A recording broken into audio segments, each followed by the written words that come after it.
আমরা এখন রেডি হয়ে নিয়েছি, স্নান টান করে কমপ্লিট। এই যে তোমাদের দাদাভাইও রেডি, আমিও রেডি। এবার এখন আমরা দুপুরের লাঞ্চ বাইরে করে আশেপাশেটা ঘুরে বেড়াবো, মানে ঘুরবো। চলো তোমরা ব্লগটা কন্টিনিউ দেখতে থাকো। দুজনে মিলে রেডি হয়ে বেরিয়ে পড়লাম। এখন শঙ্করপুর, তাজপুর আর মন্দারমণি যাব। তো পরপর ঘুরবো, তোমাদেরকেও দেখাবো। ফার্স্টে শঙ্করপুর যাব, দেন তাজপুর আর মন্দারমণি। আমরা স্নান টান করে এসে রেডি হয়ে বেরিয়ে পড়েছি। ওই ইচ্ছা আছে যে রাস্তায় যেতে যেতে শঙ্করপুর হোক বা তাজপুর হোক, মানে যে কোনো জায়গায় একটা খাবার খেয়ে নেবো, দুপুরে লাঞ্চ করে নেবো। তো চলো দেখা যাক কোথায় গিয়ে শেষ পর্যন্ত আমরা লাঞ্চ করি। সমুদ্রে স্নান করতে তারপরে এসে আমি স্নান করলাম, তারপরে রেডি হলাম, তারপরে তোমাদের দাদাভাই, এসব করতে করতে প্রায় অনেকটা টাইম চলে গেছে। তো এখানে একটা মন্দির আছে, ন্যায়কালীর মন্দির, ওটাও যাব। মানে এদিকটা মোটামুটি কভার করে নেব। কালকে তো আবার আমরা বেরিয়ে যাব। কালকে সকালবেলা চেক আউট করতে হবে, 10টা এরকম টাইমিংই আছে। আর তারপরে ইচ্ছা আছে বাদবাকি যেটুকু ওই মানে উদয়পুর, তারপরে তালসারি, ওইদিকে ঘোরার ইচ্ছা আছে। এবার দেখা যাক কতটা কী হয়।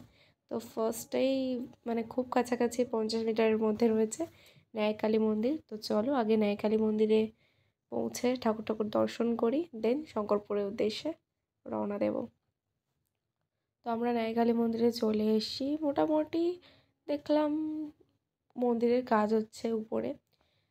আমি আর উপরে উঠিনি, দূর থেকেই ছোট ভিডিও ক্লিপ নিয়ে নিয়েছি, কারণ এই বুট ফুট খোলা প্রায় অনেক ঝামেলা, আবার হাত পা ধুতে হবে।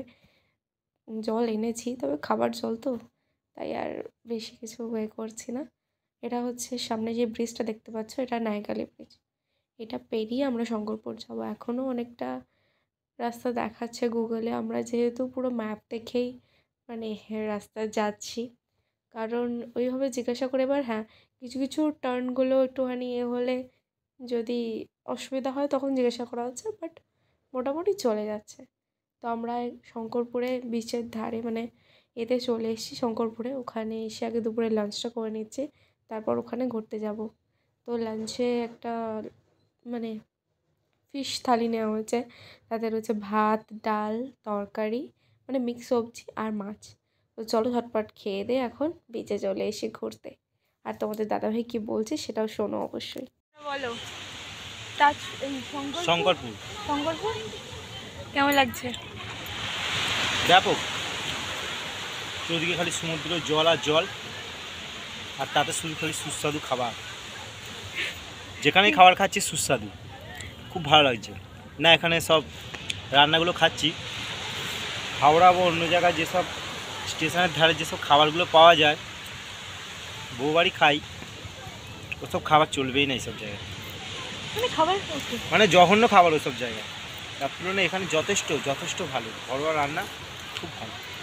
মানে এখনো পর্যন্ত আমরা যেখানে যেখানে খেয়েছি সব জায়গায় সব জায়গায় রান্না যথেষ্ট যথেষ্ট ভালো, যথেষ্ট ভালো। আর দাম যে খুব বেশি তাও নয়,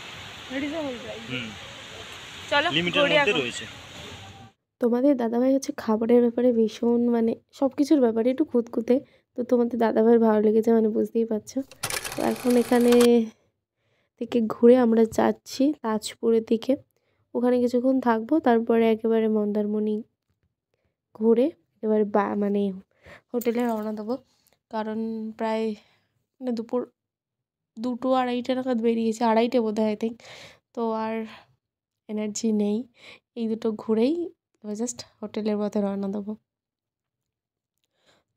তো মানে সব জায়গাতেই শুধু সমুদ্র সমুদ্র সমুদ্র আর বালি, মানে এই হচ্ছে দীঘারে।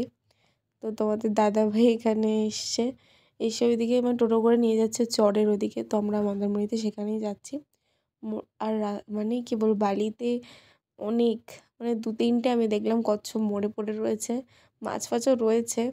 মানে কেমন একটা লাগছে, বিশ্রী মতো গন্ধ ছাড়ছে, আর দেখতেও কেমন লাগছে যে জ্যান্ত দেখিনি অথচ মরা দেখছি।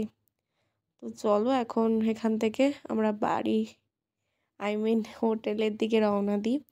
মোটামুটি এদিকটা ঘোরা কমপ্লিট হয়ে গেছে, শঙ্করপুর, তাজপুর, তারপরে মন্দারমণি।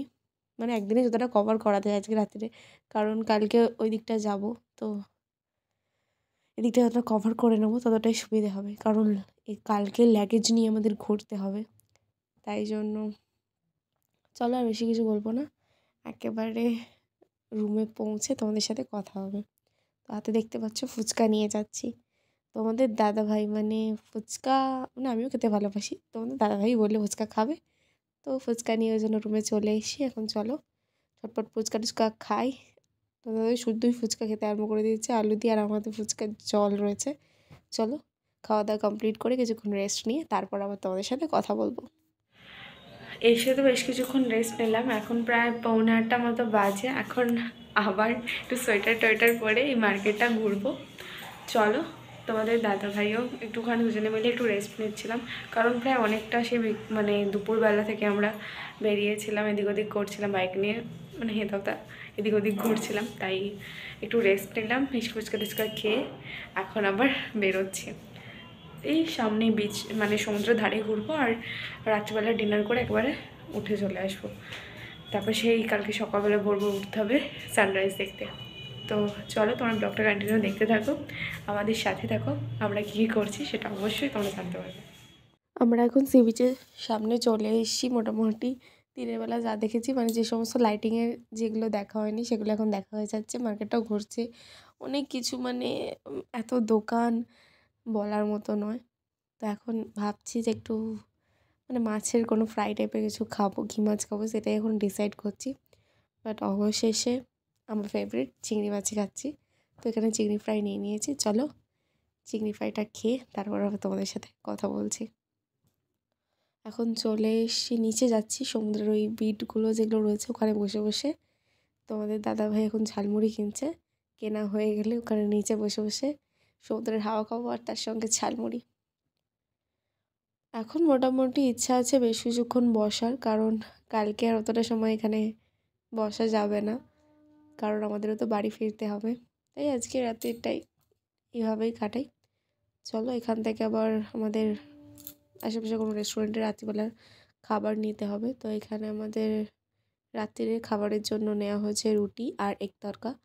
তো আমাদের দাদাভাই এখন লেবু টেবু দিয়ে একদম জম্পেশ করে খায় বলে রেডি হচ্ছে।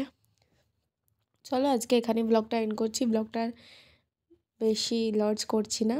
তোমাদের ব্লগগুলো কেমন লাগছে সেটা অবশ্যই কমেন্ট করো, আর যদি ভালো লাগে অবশ্যই লাইক কমেন্ট শেয়ার, আর যারা এখনও পর্যন্ত সাবস্ক্রাইব করোনি অবশ্যই সাবস্ক্রাইব করে দিও।